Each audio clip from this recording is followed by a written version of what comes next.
Let's talk about where this Champions League final should be held, because Andy Goldstein last night was very clear. It's got to be moved to England.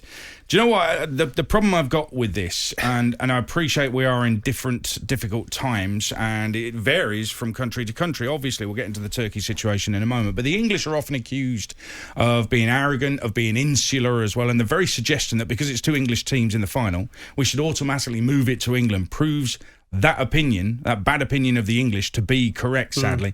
The final's scheduled for Istanbul. Last year's final was scheduled for Istanbul as well, but had to be moved. Turkey wants to host the final. So why should they be prevented from hosting it? It's a genuine question. It's not me saying that it should be held there. We're asking the question, why should they be stopped from hosting it there? Have you got any better ideas for it as well? Well, last year they missed out, so they got it this year. Now they want them, because two English teams have got there, to take it away again and give them it next year. So they'll have to keep it. They have put a lot into it, preparing their country, their ground, the advertising, everything else that goes with it around having a Champions League final. Just put it like this way. If Real Madrid were to play Barcelona in the Champions League final and it was due to be played at Wembley, would you not want it to be at Wembley now? Would you say, let them have it at the Camp Nou? Yeah. You wouldn't. You'd still want it at Wembley. Now, the way around it, and it's not ideal, but try and do something different and create an atmosphere, would be to have it at a ground. Still have it in Turkey, but in the UK, for fans to stop them travelling. I know nothing beats being there in the same country, outside the ground, but you can't. Nothing's open. You can't go and sit outside a bar in groups of thousands. You know what I mean? You can't go to the park. At this moment in time, they're in a 2-week lockdown, aren't they, in Turkey? It's a 3-week lockdown, yeah. Yeah, so what they should do, actually, is ban any flights from England coming in there. And if they do, they have to do 10 days quarantine at their own cost. Yep. And then they have to do the 10 days when they come home as well. And that'll put a few off. But what they've got to do is probably, say it's Villa Park, have 4,000 Man City fans in there, 4,000 Chelsea fans in there, massive screen, create an atmosphere, let them have their own end, let them have their the stalls for beer open or whatever it is, and it's like a test event. Because they've done it at snooker, which has been an indoor event. They've had an outdoor concert, and it would be the same if it was a football. 4,000 fans of each, creating an atmosphere in the ground, you know what I mean, with a big screen, and let them have a party. So still have the game in Istanbul? Yes, but on the big it has to be in Villa Park. Istanbul. Yeah, just because two English teams are in there, it doesn't mean it should be in England. Well, I think people are kind of overdoing it with regards to Turkey. Yeah, it's a 17-day lockdown that they're in the middle of at the moment. That started on April the 29th, so it's due to be finished well before the Champions League final. Turkey does have a lot of cases per million people compared to other countries. It's one of the worst, 394 cases per million people. Put that into context, Israel's 8.5 cases, UK 31.5, France 318, Turkey 394. But they are in lockdown and the numbers are going down. The thing is, their direct flights are running to Turkey. They are flying to Turkey. They are scheduled. They are happening.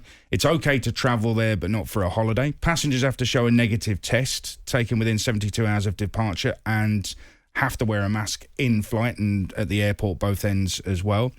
No requirement to self-isolate once in Turkey as it stands right now. I've checked all the information today. On arrival, you have to complete a form. Shouldn't be a problem. Don't need a visa at this moment in time as well.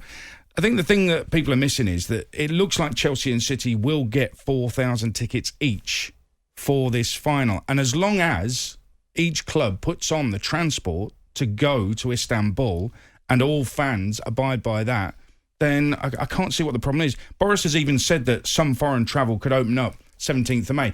You know, it could become much more relaxed, the whole thing, by then, given that the lockdown is actually working in Turkey right now. So I think people have got a little bit overexcited about it. And I think what they've jumped on is two English teams going all the way over there. Oh no, let's have it here. Like England is this football god, this heaven of football. We're the only place that can host a game involving two English teams. It's so backward thinking in my opinion. And I appreciate these are COVID times and they're very, very difficult. But you have to respect the fact, you've just said it there. Turkey were meant to host the final last year, couldn't. They're meant to host the final this year. Now you want to take it off them? How about, it's poor, isn't it, that?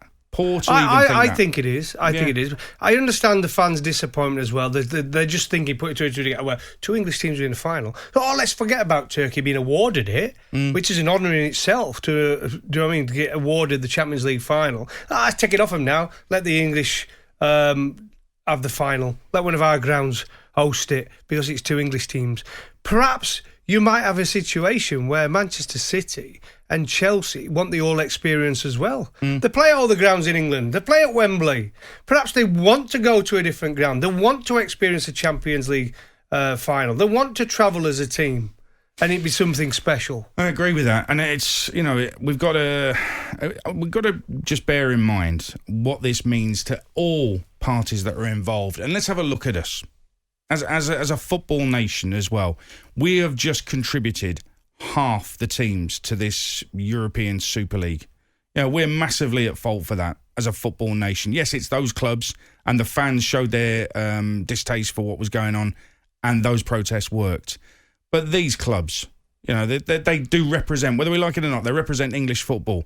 And after saying, no, we don't want any of that and getting that sorted out, we're now saying, oh, actually, no, we are the best. We're the only ones that could possibly host this Champions League final. It doesn't feel right, doesn't taste right. It's just not right.